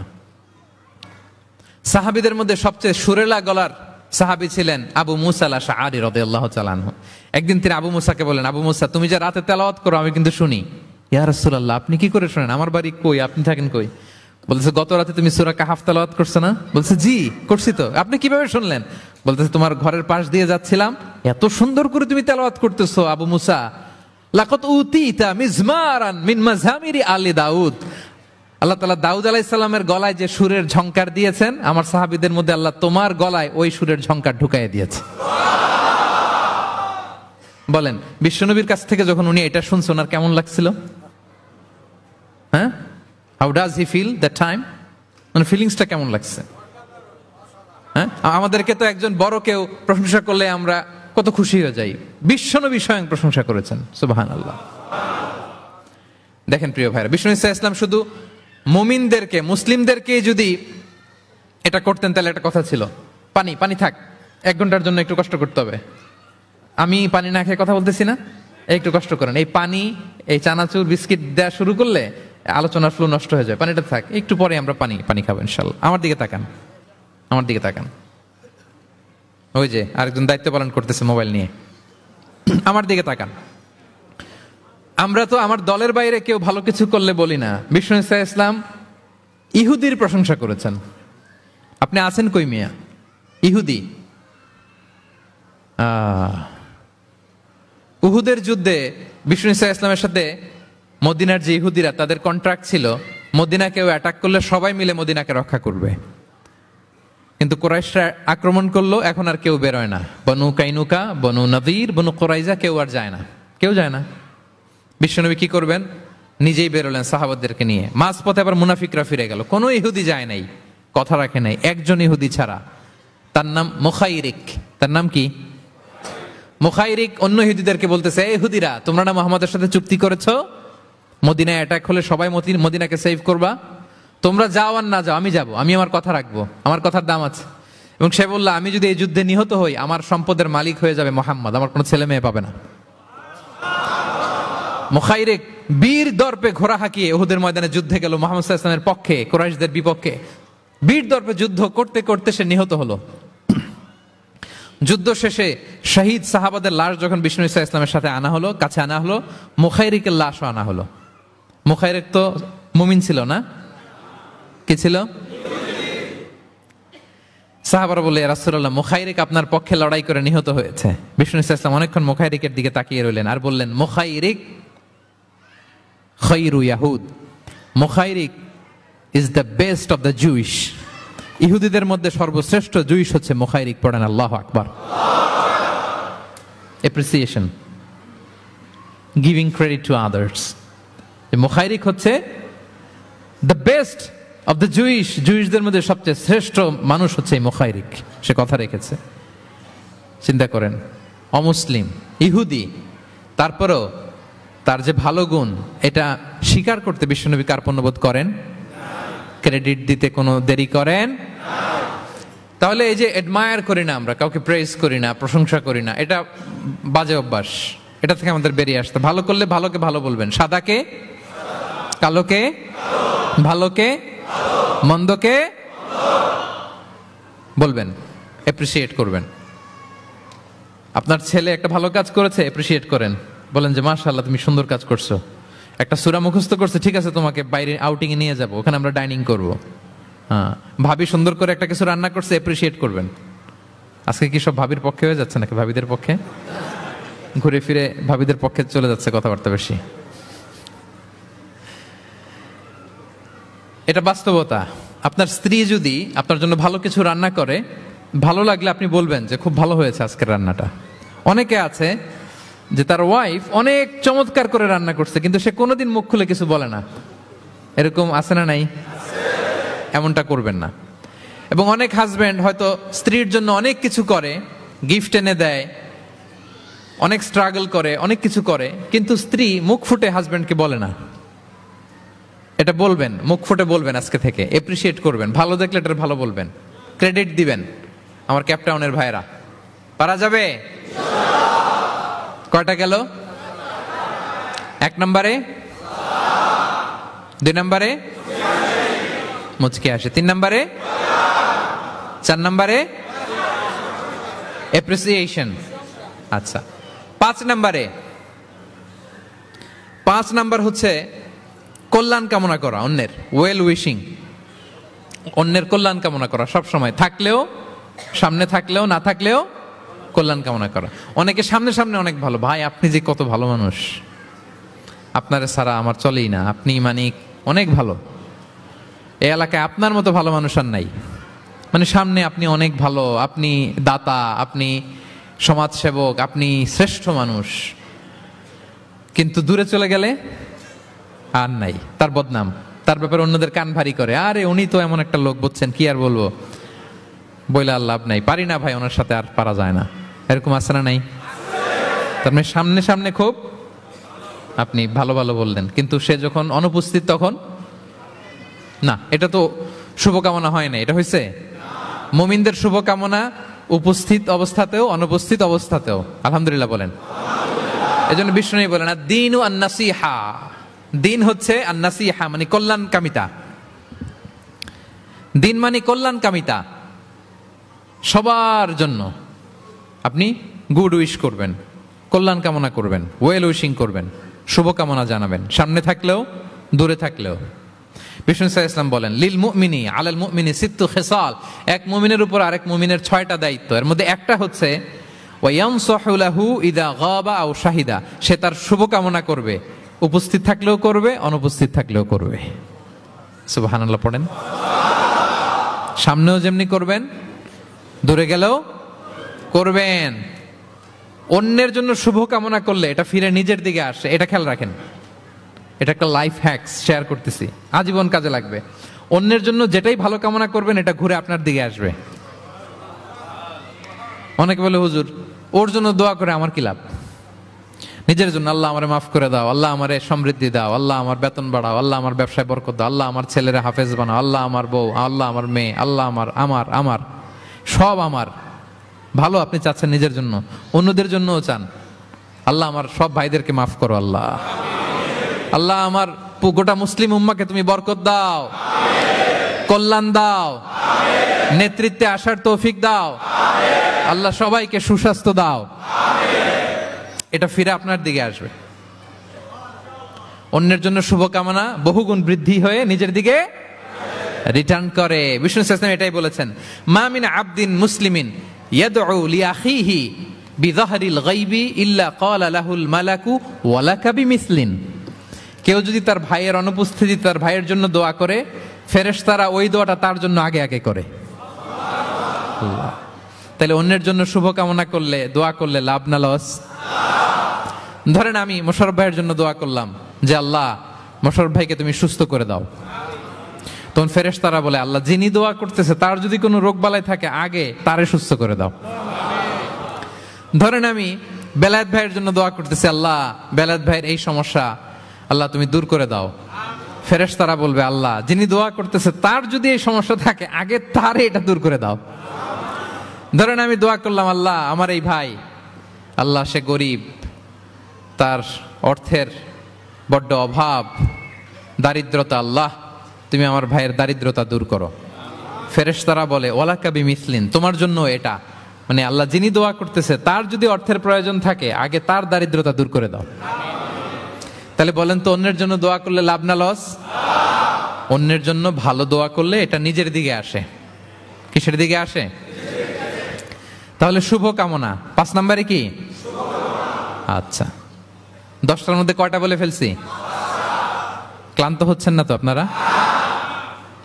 শুভকামনা নিয়ে একটা গল্প বলে আমি 6 নম্বরে যাচ্ছি। এক লোক মাগরিবের নামাজের আগে তার বন্ধুর জন্য দোয়া করতেছে, আল্লাহ আমার বন্ধুকে তুমি একটা সুন্দরী, রূপবতী, গুণবতী, নেককার, মুতিয়া, কানেতা, জামিলা, রায়া, একজন রূপবতী নেককার স্ত্রী দাও আল্লাহ। কতদিন ধরে তার বিয়েটা ঝুলে আছে, আল্লাহ তুমি ব্যবস্থা করে দাও, সুন্দরী, নেককার, আল্লাহওয়ালা। তো সে তো তার বন্ধুর জন্য প্রাণ ভরে দোয়া করতেছে। আর তার স্ত্রী ওয়াইফ পাশেই ইফতারি রেডি করতেছিল। এই দোয়া শুনে মহিলা তো তেলে বেগুনে জ্বলে উঠছে, দৌড়ে আসে বলছে, এই তুমি কিসের দোয়া করো, রাখো। সে বেচারা মোনাজাতের মধ্যে তো ভরকে গেছে, ভয় বলে কি হইলো, আমি তো দোয়া করতেছি আমার বন্ধুর জন্য। তো মহিলা বলে, তুমি কি মনে করছো আমি হাদিসটা জানি না? অন্যের জন্য কোনো ভালো দোয়া করলে আগে যেটা নিজের জন্য কবুল হয়, তুমি মনে করছো আমি জানি না? তুমি ভাবছো হাদিস শুধু তুমি একা জানো, আমি জানি না? না, কি সব দোয়া করো এগুলা। আল্লাহু আকবার, আল্লাহ রহম করুক। প্রিয় ভাইরা, এটা বলার উদ্দেশ্য হচ্ছে আপনি ভালো কিছু অন্যের জন্য চাইলে আল্লাহ তাআলা এটা নিজের জন্য কবুল করে নেয়। তাহলে অন্যের জন্য কল্যাণ কামনা করা, এটা হচ্ছে হৃদ্যতা, ভালোবাসা, সুসম্পর্ক বানানোর 5 নাম্বার টিপস। কয় নাম্বার? আচ্ছা, 6 নাম্বার টিপস হচ্ছে বিপদে কাউকে সাহায্য করা। কি করা? বিপদে সাহায্য করা। বিপদে যে সাহায্য করে সেই আসল বন্ধু, ঠিক কিনা? কাউকে যদি বিপদের সময় আপনি সাহায্য করেন, সে আজীবন মনে রাখবে আপনাকে। সে যদি কৃতজ্ঞ মানুষ হয়, ভালো মানুষ হয়, আজীবন আপনাকে মনে রাখবে, কখনো ভুলবে না। এবং বিষ্ণু ইসলাম বলেন, ওয়াল্লাহু ফি আউনিল আবদি মা দামাল আবদু ফি আউনি আখি। আল্লাহ তাআলা ততক্ষণ পর্যন্ত বান্দার সাহায্যে থাকে যতক্ষণ বান্দা তার ভাইয়ের সাহায্যে থাকে। তাহলে আপনি যদি আল্লাহর সাহায্য চান, আপনার কি করতে হবে বলেন তো? আপনার ভাইকে সাহায্য করতে হবে। আল্লাহু ফি আউনিল আবদি মা দামাল আবদু ফি আউনি আখি। খেয়াল করেন কথাটার ওজন কত বেশি। আল্লাহ ততক্ষণ বান্দার সাহায্যে থাকে যতক্ষণ বান্দা তার ভাইয়ের সাহায্যে থাকে। আমি আমার ভাইকে সাহায্য করলে আল্লাহর পক্ষ থেকে সাহায্য নাজিল হবে। আল্লাহ বলে, এই বানি আদম, দাও দাও, তুমি দিলে আমি তোমারে দেব। আনফিক উনফিক আলাই, এই বানি আদম দাও, আমি তোমারে দেব। সুবহানাল্লাহ। আমরা অন্যরে দিতে চাই না, কিন্তু ওনার কাছ থেকে চাই। তাহলে আল্লাহর সাহায্য পাওয়ার প্রথম শর্ত হচ্ছে মানুষকে সাহায্য করা। কি বলেন? তাহলে 6 নাম্বার, পারস্পরিক সম্পর্ক যে আমরা যত্ন নিব বলছি, এই যত্ন নেওয়ার 6 নাম্বার টিপস হচ্ছে, ভালোবাসা বাড়ানোর 6 নাম্বার টিপস হচ্ছে টু হেল্প ইন ডেঞ্জার, বিপদে সাহায্য করা। কি করা? নট নেসেসারিলি যে সবসময় টাকা দিয়েই সাহায্য করতে হবে। টাকা ছাড়া সাহায্য করা যায় না। সে জানে না কি করতে হবে, বললেন, পরামর্শ দিলেন, টাকা লাগলে কখনো টাকা দিলেন। নতুন আসছে কেপ টাউনে, কিছু জানে না, ব্যবসা বাণিজ্য কোথায় কি, একটু বুদ্ধি পরামর্শ দিলেন। এটাও কিন্তু সাহায্য। যার যেভাবে সাহায্যের প্রয়োজন, যদি আপনি আপনার ভাইয়ের সাহায্যে থাকেন, আসমান থেকে আল্লাহর সাহায্য পাবেন। বিষ্ণু ইসলাম নবী হওয়ার আগে ওনার 5টা স্পেশাল কোয়ালিটি ছিল। কয়টা? এর মধ্যে 2টা এই পয়েন্টের সাথে যায়। সেটা হচ্ছে, আর এটা বলছে ওনার খোদ স্ত্রী, প্রথম স্ত্রী, বিষ্ণুর প্রথম স্ত্রীর নাম খাদিজাতুল কুবরা তাহেরা রাদিয়াল্লাহু তাআলা আনহা। কারো ব্যাপারে যদি সঠিক তথ্য জানতে চান, তার ওয়াইফকে নক করবেন, মানে তার স্ত্রীর কাছ থেকে রিপোর্ট নেবেন, আসলটা পেয়ে যাবেন। কয়েকটা জায়গায় নক করলে পাওয়া যায়। বড় সাহেবের তথ্য যদি জানতে চান, বড় সাহেবের দারোয়ানকে জিজ্ঞেস করেন, বড় সাহেবের ড্রাইভারকে জিজ্ঞেস করেন, বড় সাহেবের ঘরের কাজের বুয়াকে জিজ্ঞেস করেন, আর বড় সাহেবের বিবিকে জিজ্ঞেস করেন। এই 4 জনকে জিজ্ঞেস করলেই বড় সাহেবের গোমর আসল তথ্য এদের কাছ থেকে পাওয়া যাবে।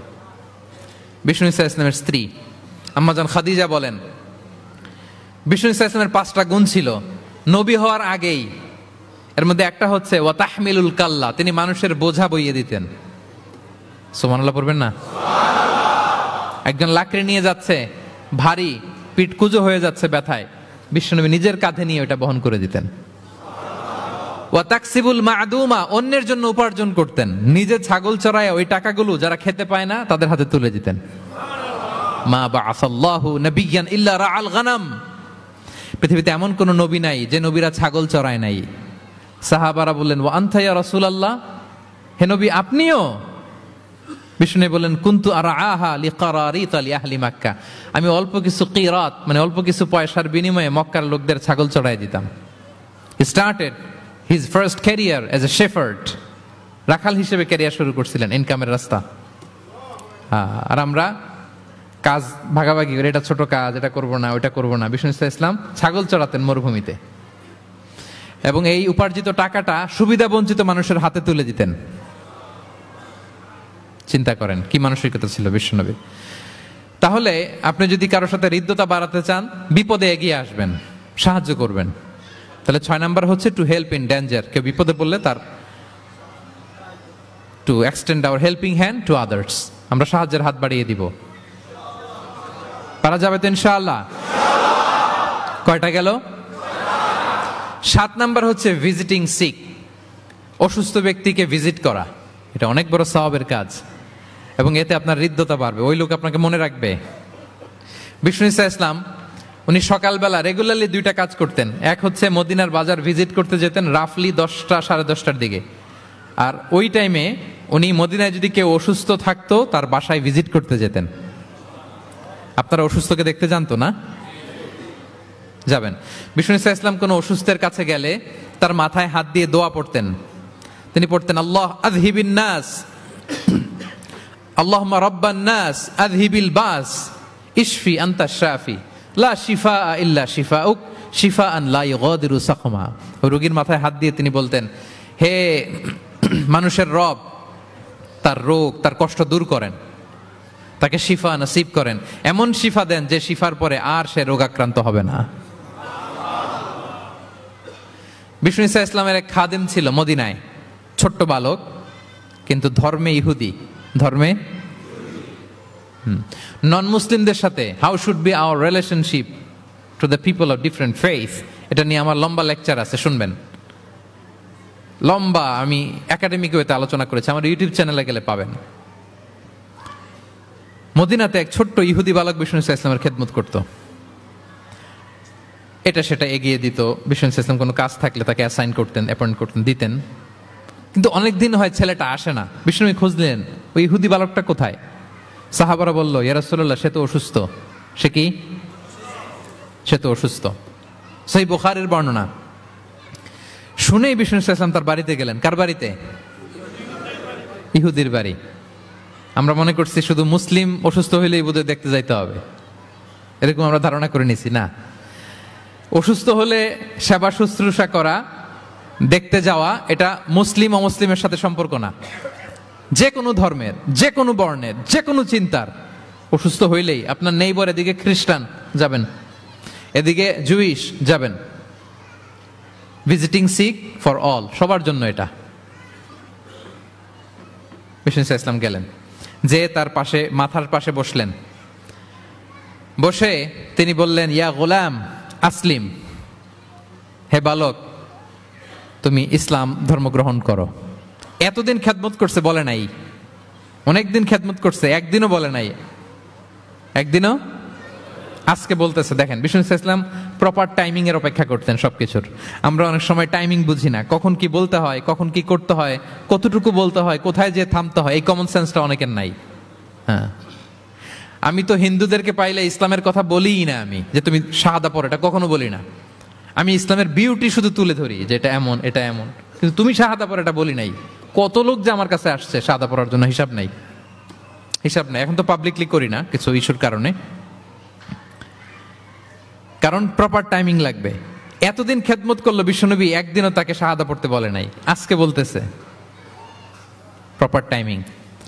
যখন বিষ্ণু বললেন, ইয়া গোলাম আসলিম, ইসলাম ধর্ম গ্রহণ করো, ছোট্ট বাচ্চা ফানাযারা ইলা ওয়াজহি আবি, তার বাবার দিকে তাকালো, মানে বুঝাতে চাইলো যে বাবা আমি কি করব। তখন বাবা বলল, আতিয়া আবুল কাসিম। বিশ্বনবীর উপাধি ছিল আবুল কাসেম, বড় ছেলের নাম কাসেম, তো ছোটবেলায় মারা গেছে। বাবা বলল, আবুল কাসেম যা বলে তাই শোনো। কারণ এতদিনে ছেলের কাছ থেকে রিপোর্ট নিয়ে বুঝে গেছে তো এটা কে, এটা যে রাহমাতাল লিল আলামিন, এটা যে বিশ্বনবী, এটা যে দ্য লাস্ট মেসেঞ্জার, এটা বাবা মিলাই ফেলছে। বাবা বলে, আতিয়া আবুল কাসেম, আবুল কাসেমের অনুসরণ করো।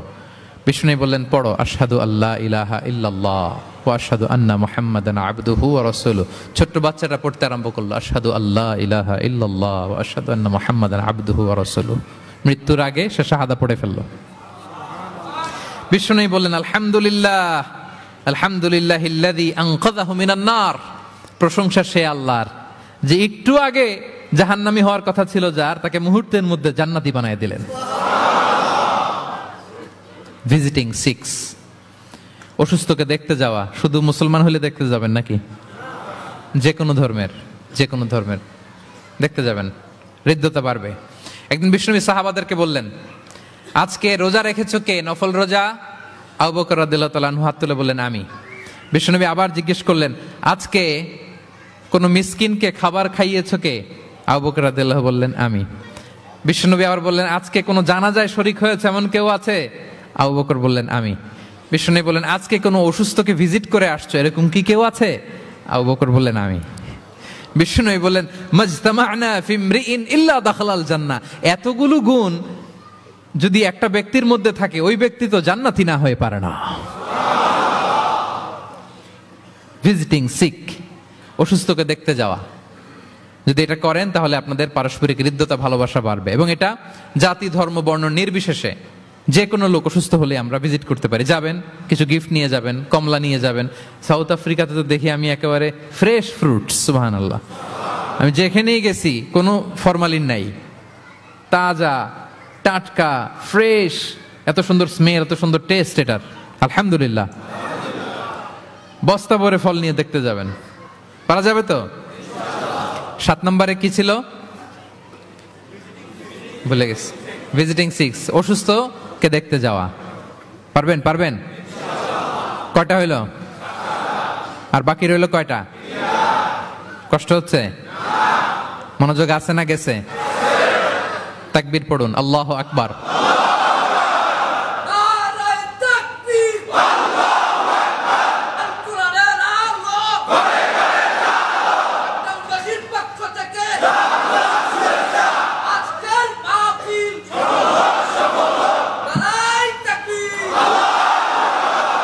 মাশাআল্লাহ, তাবারাকাল্লাহ। কয়টা বললাম? 8 নাম্বার হচ্ছে এক্সচেঞ্জিং গিফট, উপহার দেয়া, গিফট দেওয়া। কি দেওয়া? নট নেসেসারি যে দামি কিছু দিতে হবে, নট নেসেসারি দামে দিতে হবে। ছোট্ট জিনিস দেন, একটা কলম দেন। কি দিবেন? কলম দেন। একটা ছোট বই দেন, একটা মেসওয়াক দেন, একটা টুপি দেন, আপনার সাধ্যে যা কুলায় দেন, গিফট করেন। আমি ইফতারি করতে বসলেও আমার ডানে বায়ে যারা থাকে এখান থেকে আমি দেই, কারণ একজন রোজাদারকে এক ঢুক পানি খাইয়ে ইফতারি করলেও সে সারাদিন রোজা রেখে যেই সওয়াব, তার সওয়াব না কমিয়ে ওই পরিমাণ সওয়াব আল্লাহ যিনি খাওয়ালো তার আমলনামায় দিয়ে দেয়। তো একটু বিতরণ করেন, একটু খাইয়ে দেন, সামান্য কিছু হলো গিফট দেন। উপহার দিলে ভালোবাসা বাড়ে, সুবহানাল্লাহ। বিষ্ণু ইসলাম নিজেই বলেছেন, তাহা দাও তাহাব্বু, তোমরা একে অপরকে উপহার দাও, তোমাদের মধ্যে ভালোবাসা বাড়িয়ে দিবে কে? পারস্পরিক উপহার বিনিময় করবেন। ছেলেকে উপহার দিন, মেয়েকে উপহার দিন, স্ত্রীকে দিন, বন্ধুকে দিন, কলিগকে দিন, পারলে শত্রুকেও দিন। কি বলেন? শত্রুকে যদি উপহার দেন শত্রুতা থাকবে? ধরেন কারোর সাথে আপনার কম্পিটিশন, ধরেন একটা নির্বাচন, সে জিতে গেল, আপনি হেরে গেলেন, আপনি ফুল পাঠান, ফ্রুটস পাঠান, দেখবেন শত্রুতা কমে গেছে। এটাই বলেছেন বিষ্ণু ইসলাম সরাসরি, যে তাহা ওয়া তাহাদাউ তাহাব্বু তাযহাবি শাহনা, তোমরা পারস্পরিক গিফট দাও তাহলে শত্রুতা, দ্য এনিমিটি উইল ডিসঅ্যাপিয়ার, শত্রুতা দূর হয়ে যাবে, বিরোধ মিটে যাবে, ভালোবাসা বেড়ে যাবে। তাহলে পারস্পরিক সুসম্পর্কের জন্য, সম্পর্ক উন্নয়নের জন্য, হৃদ্যতা, ভালোবাসা বাড়ানোর জন্য আমরা একে অপরকে উপহার দিব, যা পারি উপহার দেওয়ার এই কালচারটা ভালো, এটা সুন্নাহ। পারবেন তো? তাহলে 8 নম্বরে কি ছিল? Gift, exchanging gift. আচ্ছা, 9 নাম্বার হচ্ছে হসপিটালিটি, আপ্যায়ন করানো, মানে মানুষকে খাওয়ানো। মানুষকে কি শুধু নিজেই খাবেন না, খাওয়াবেনও, দুটোই ভালো। খাইবেনও, খাওয়াবেনও, খাবেনও, খাওয়াবেনও। খাওয়ালে হৃদ্যতা বাড়ে, কাউকে আপ্যায়ন করালে, এন্টারটেইন করালে, হসপিটালিটি করলে হৃদ্যতা বাড়ে। আরবরা কি বলে জানেন? আরবরা বলে কারো এখানে ঢুকার আগে এখানে ঢুকো, মানে হৃদয়ে ঢুকার আগে পেটে ঢুকো আগে, হ্যাঁ, কলবে যাওয়ার আগে পেটে ঢুকো, তাইলে তার হৃদয়ে পৌঁছতে পারবা। বাংলাতে একটা কথা আছে, বাসনে ভাত না থাকলে ভাষণে পেট ভরে না। ঠিক কিনা বলেন? বাসনে ভাত না থাকলে ভাষণে পেট ভরে না, পেটে খেলে পিঠে সয়। এজন্য আপ্যায়ন করানো, খাওয়ানো এটা এমন একটা টেকনিক, আপনি কাউকে আপ্যায়ন করালে মুহূর্তেই তার মনটা, হৃদয়টা আপনার দিকে ঝুঁকে যাবে। সুবহানাল্লাহ পড়েন। বিষ্ণু ইসলাম বলেন, মান কানা ইউমিনু বিল্লাহি ওয়াল ইয়াউমিল আখিরি ফালইউকরিম দাইফা। যে আল্লাহ বিশ্বাস করে এবং আখিরাতে বিশ্বাস করে সে যেন তার মেহমানকে সম্মান করে। হ্যাঁ, মেহমান আপ্যায়ন করা সুন্নাহ, এটা সুন্নাহ। সে যেন মেহমানকে আপ্যায়ন করে, সম্মান করে। অনেকে মেহমান আসলে অখুশি হয়, বাসায় মেহমান আসছে, হায় রে কত ঝামেলা, আমাদের রিজিক নিয়ে টানাটানি। সে ভাবে যে তার রিজিকে ভাগ বসাতে মেহমান আসছে। আসলে না, মেহমান আল্লাহর পক্ষ থেকে মেহমানের রিজিক নিয়েই আপনার কাছে আসছে। সে আসার ফলে আপনাদের রিজিকে বরকত হয়ে গিয়েছে। সে আপনার রিজিকে ভাগ বসাতে আসে নাই, তার রিজিক নিয়েই সে আসছে। তার উসিলায় আপনার রিজিক বাড়াই দিবে কে? বিষ্ণু ইসলাম মক্কা থেকে যখন মদিনায় হিজরত করলেন, আপনারা কি ওঠা বসা করতেছেন দু একজন? হ্যাঁ, ঠিক আছে, আমার দিকে তাকান, আওয়াজ হবে না, আমার দিকে তাকান। গুরুত্বপূর্ণ একটা হাদিস শোনেন। আব্দুল্লাহ ইবনে সালাম রাদিয়াল্লাহু তাআলা আনহু আগে ছিলেন ইহুদি পণ্ডিত, পরে শাহাদা পড়ে মুসলিম হয়েছেন। তিনি বর্ণনা করেন, বিষ্ণু ইসলাম মক্কা থেকে যখন মদিনায় আসলেন, এসেই 4 দফা কর্মসূচি ঘোষণা করলেন। আওয়াজ করে বলতে হবে, কয় দফা? 4 দফা কর্মসূচি ঘোষণা করলেন। আসলেন আবু বকর রাদিয়াল্লাহু তাআলা আনহুকে নিয়ে। প্রতিদিন মদিনার লোকেরা সানিয়াতুল ওয়াদা নামক একটা জায়গা আছে, ওই জায়গার মধ্যে দাঁড়িয়ে থাকতো, কখন আসবে আখিরি জামানার পায়গাম্বার বিশ্বনবী মুহাম্মদুর রাসূলুল্লাহ সাল্লাল্লাহু আলাইহি ওয়াসাল্লাম। একদিন ওই যে দূর ধুধুমরু প্রান্তরে ধুলাবালি উঠতে দেখা যায়। দেখে তো মদিনার লোকেরা আনন্দে আটখান, আত্মহারা, সবাই ওয়েলকাম জানাতে লাগলো। মানুষের মধ্যে গুঞ্জরণ আওয়াজ ছড়িয়ে পড়তে লাগলো, নবী এসেছে, নবী এসেছে, নবী এসেছে। আব্দুল্লাহ ইবনে সালাম তখনও ইহুদি, তিনি এই কথা শুনে সবার সাথে তিনিও ছুটে গেলেন দেখার জন্য। দেখি তো নবী আসছে, কি নবী, কি বলে দেখি তো। তিনি বললেন, আমি ভিড় ঠেলে গেলাম, দেখলাম 2টা ওটে করে 2 জন, একটাতে আবু বকর, একটাতে বিশ্বনবী। বিশ্বনবীকে একটা নজর দেখার জন্য মদিনার লোকেরা পাগল হয়ে তার চারদিকে ক্রাউড করছিল, ভিড় করছিল, বিশ্বনবীর কাছে ঘেঁষার জন্য, কাছে ঘেঁষার জন্য, মোবারক চেহারাটা একটা নজর দেখার জন্য।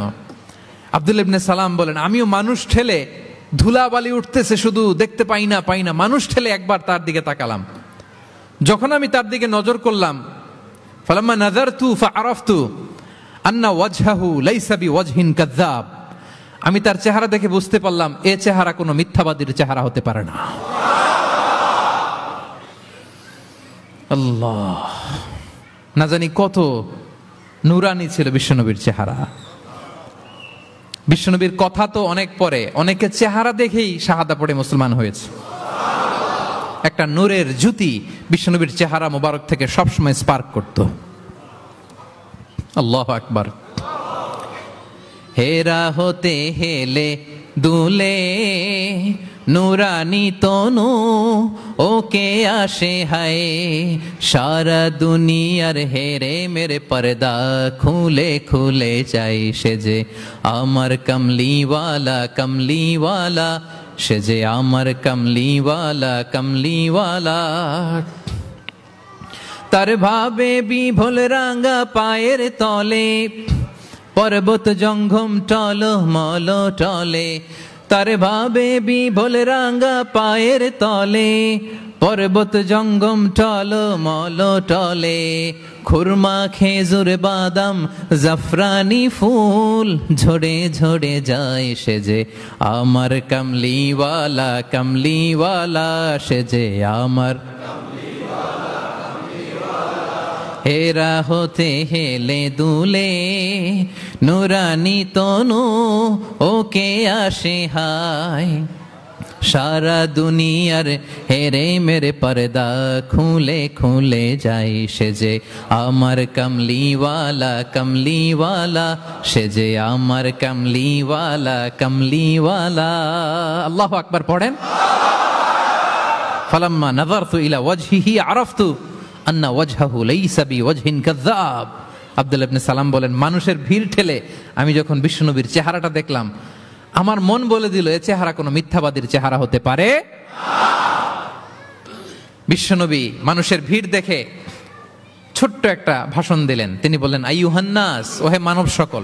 4 দফা কর্মসূচির ঘোষণা। তিনি বললেন, আইয়ুহান্নাস আফশুস সালাম, বেশি বেশি সালাম দাও। ও আতঈমুত তাআম, বেশি বেশি মানুষকে খাবার খাওয়াও। ওয়াসিলুল আরহাম, আত্মীয়তার বন্ধনকে অটুট রাখো। ওয়াসাল্লু বিল লাইলি ওয়ান নাসু নিয়াম, মানুষ যখন ঘুমিয়ে থাকে রাত জেগে সালাত পড়ো। তাদখুলুল জান্নাতা বিসালাম, তাহলে সহজে শান্তিতে আল্লাহর জান্নাতে ঢুকে যাবে। তাহলে মদিনায় যেই বিশ্বনবী যে 4 দফা কর্মসূচির ঘোষণা দিলেন, এর মধ্যে খাওয়ানোর কথা আছে না নাই? আতঈমুত তাআম, খাবার খাওয়াও। একটা দেশে যখন খাদ্য সংকট হয়, ওই দেশের আর কোনো স্টেবিলিটি থাকে না, এটা একটা অকার্যকর রাষ্ট্রে পরিণত হয়। ঠিক কিনা বলেন? বিশ্বনবী মদিনায় যেই খাদ্যের সংকট দূর করে দিলেন। ধনীদেরকে বললেন, খাওয়াও, মানুষকে খাবার খাওয়াও। হসপিটালিটি, আপ্যায়ন করা, এন্টারটেইন করা, এটা যদি করেন তাহলে নিজেদের মধ্যে হৃদ্যতা বাড়বে, ভালোবাসা বাড়বে। আলহামদুলিল্লাহ। পৃথিবীর সব নবীরা মেহমানকে রেসপেক্ট করতেন, আপ্যায়ন করাতেন। বিষ্ণু ঈসা ইসলাম, মক্কা এমন কোন লোক ছিল না বিশ্বনবীর হাতের রান্না খায় নাই। নবী হওয়ার আগ থেকেই, নবী হওয়ার পরে তো মেহমানদের আরো বাড়াই দিচ্ছেন। টার্গেট করে করে, দাওয়াতি টার্গেট করে করে বিশ্বনবী 2-4জনকে খাওয়াতেন। আল্লাহু আকবার। ইব্রাহিম আলাইহিস সালাম মেহমান ছাড়া কখনো খাবারই খেতেন না।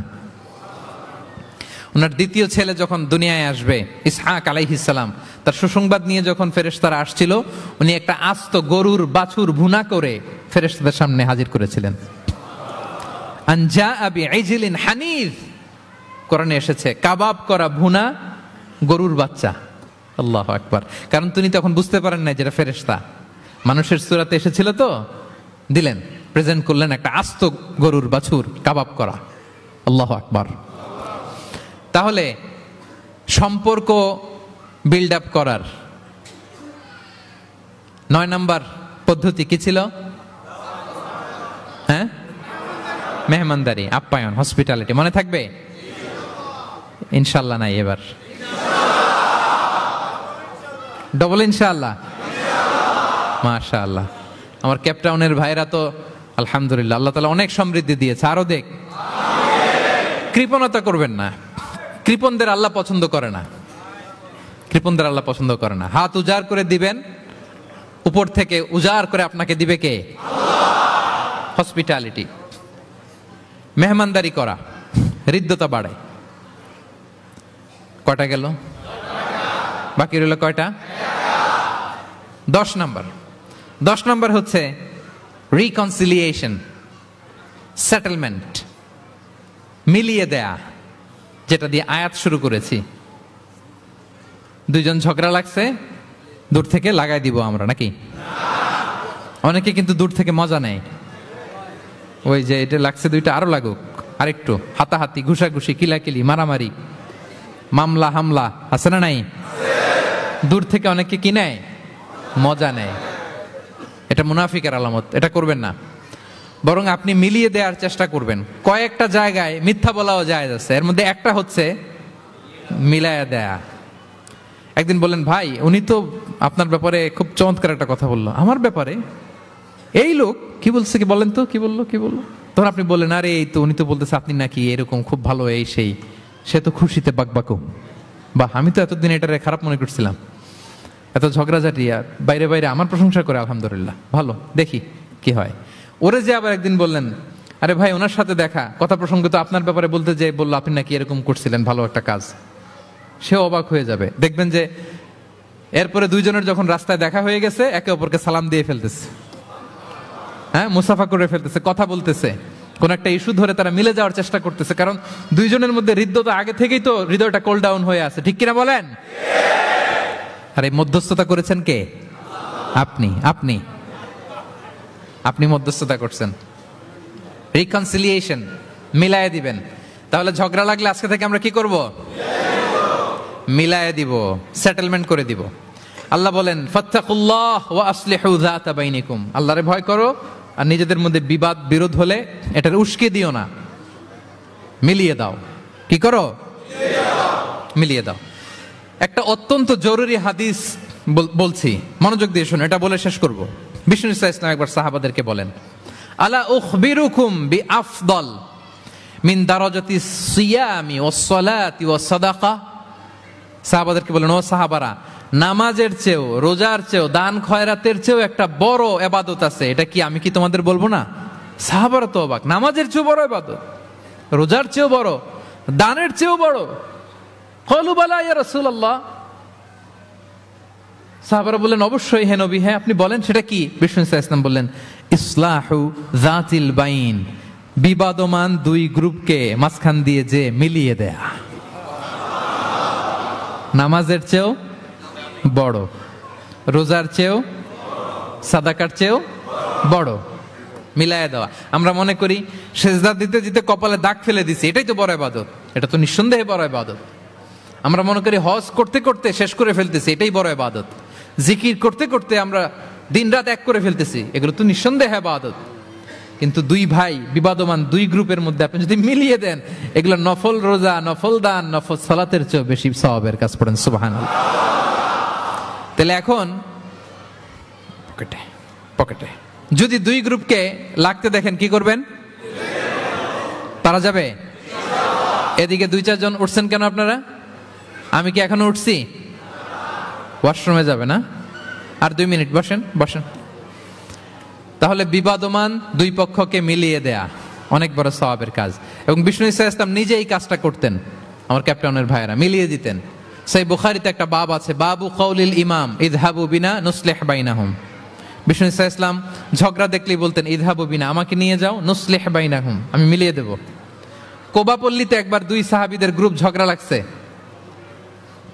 দুই সাহাবীদের গ্রুপ ঝগড়া লাগছে কোবাপল্লীতে। বিষ্ণু ইসলাম বললেন, কোথায় ঝগড়া? কয় কোবায়।